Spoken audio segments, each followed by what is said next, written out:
ବଣାଇରେ 77ତମ ଉପଖଣ୍ଡ ସ୍ତରୀୟ ସାଧାରଣତନ୍ତ୍ର ଦିବସ ମହାସମାରୋହରେ ପାଳିତ। ବଣାଇ ଉପଖଣ୍ଡରେ 77ତମ ସାଧାରଣତନ୍ତ୍ର ଦିବସ ମହାସମାରୋହରେ ପାଳିତ ହୋଇଯାଇଛି। ଦିଲ୍ଲୀରୁ ପଲ୍ଲୀ ସବୁଠି ଗଣତନ୍ତ୍ର ଦିବସର ଉତ୍ସାହ।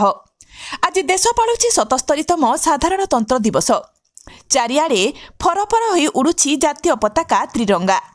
ଆଜି ଦୁନିଆ ଦେଖିବ ଭାରତକୁ। କର୍ତ୍ତବ୍ୟ ପଥରେ ହେବ ଦମଦାର ପ୍ରଦର୍ଶନ। ପୃଥିବୀର ଗର୍ବ, ପ୍ରଗତି ଓ ଏକତାର ପ୍ରତୀକ ସାଜିବ ଭାରତ।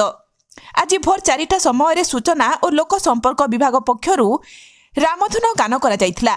ସକାଳ 7 ଘଟିକା ସମୟରେ ଦେଓଗାଁ, ବିଜୁଛକ ଓ ଉପଜିଲ୍ଲାପାଳଙ୍କ କାର୍ଯ୍ୟାଳୟରେ ଥିବା ବରପୁତ୍ରମାନଙ୍କୁ ପୁଷ୍ପ ଦେଇ ପ୍ରଦାନ କରାଯାଇଥିଲା। ସକାଳ 7 ଘଟିକା ସମୟରେ ପ୍ରତ୍ୟେକ ବିଦ୍ୟାଳୟମାନଙ୍କରେ ଛାତ୍ରଛାତ୍ରୀମାନଙ୍କ ଦ୍ୱାରା ଗ୍ରାମ ଗ୍ରାମ, ସାହି ସାହି ବୁଲି ତ୍ରିରଙ୍ଗା ପତାକା ଧରି ଦେଶଭକ୍ତି ସଙ୍ଗୀତ ମାଧ୍ୟମରେ ଜନସାଧାରଣଙ୍କୁ ଆହ୍ୱାନ ଦେଇଥିଲେ। ସକାଳ 8:30 ସମୟରେ ବଣାଇ ରାଜା ଧରଣୀଧର ବହୁମୁଖୀ ଖେଳ ପଡ଼ିଆରେ ଉପଖଣ୍ଡ ସ୍ତରୀୟ 77ତମ ସାଧାରଣତନ୍ତ୍ର ଦିବସ ମହାସମାରୋହରେ ପାଳନ କରାଯାଇଥିଲା।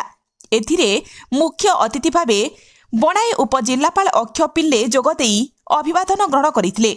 ଏନ୍ସିସି, ରେଡ୍କ୍ରସ୍, ଗାଇଡ୍, ବିଭିନ୍ନ ବିଦ୍ୟାଳୟରେ ଛାତ୍ରଛାତ୍ରୀମାନେ ପରେଡ୍ରେ ଅଂଶଗ୍ରହଣ କରିଥିଲେ।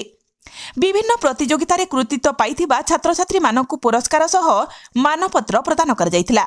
ପରେ ଛାତ୍ରଛାତ୍ରୀଙ୍କ ଦ୍ୱାରା ସାଂସ୍କୃତିକ କାର୍ଯ୍ୟକ୍ରମ ପ୍ରଦର୍ଶନ କରିଥିବା ଦେଖିବାକୁ ମିଳିଥିଲା। ପରିଶେଷରେ ସାମ୍ବାଦିକ ଓ ପ୍ରଶାସନିକ ମଧ୍ୟରେ ଏକ ବନ୍ଧୁତ୍ୱପୂର୍ଣ୍ଣ କ୍ରିକେଟ୍ ମ୍ୟାଚ୍ ଖେଳାଯାଇଥିଲା। ବଣାଇରୁ ସୁରଜ ପ୍ରତାପ ମହାନ୍ତିଙ୍କ ରିପୋର୍ଟ, ପ୍ରତିଜ୍ଞା ଲାଇଭ୍।